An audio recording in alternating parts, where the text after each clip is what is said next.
take the pins out. That's it, going to use the winch. Oh, this is jolly exciting, isn't it? Well, it is.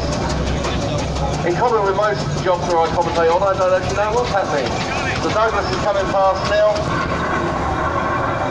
To hear the typical throb of the Fowler gearing, absolutely beautiful.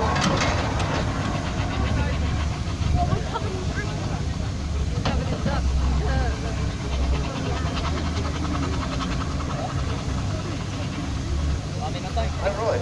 Well, Michael, it's getting exciting now here in the arena, isn't it? So, apparently, we're going to have a winching demonstration. Who'd have thought we'd be commenting on a winching demonstration during the main engine parade, but we are nonetheless. Who do I need to speak to about overtime? Well, I guess I'll have to buy you another pint at the end of this. Engine parade's what I do. Do you reckon we can make an emergency call out to the bar and then turn up with another old boot and a pint of wherry for us? They might get stuck as well. So, as I was explaining about the Foden, it is a timber tractor, so it's designed for winching and hauling. It's fitted with a big winch underneath, which you can feed either to the front or the rear. So they're now extracting the winch rope from underneath, and they're going to use the burrel as an anchor, and hopefully winch themselves out of the sandpit.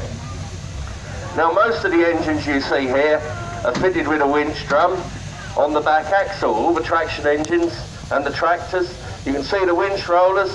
Look on the Showman's engine on the back there, there's some rollers there for feeding the winch rope. So depending what job the engine did when it was at work, you could use the winch. If you were a showman, you'd winch your packing trucks or your centre truck about.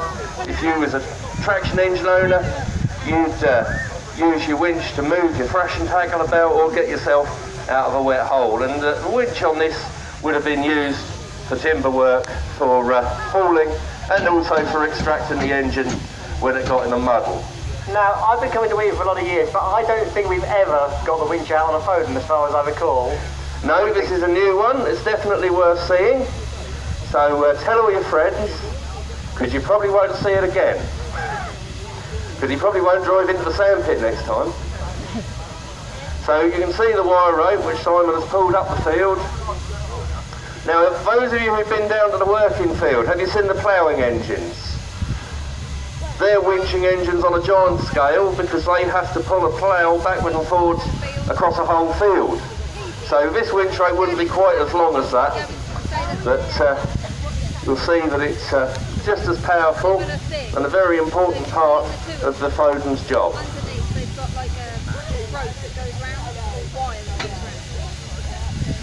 Well, if I can ask all our engine drivers to move backwards, please, towards the engine line before we winch.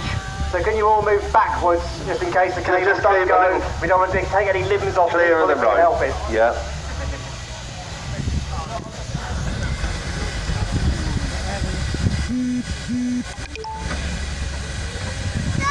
Okay, so now the Foden's beginning to pull its winch rope in.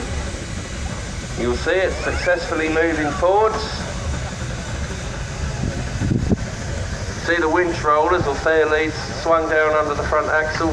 They guide the rope, make sure that it stays on the winch drum, which is on the back axle on one of these.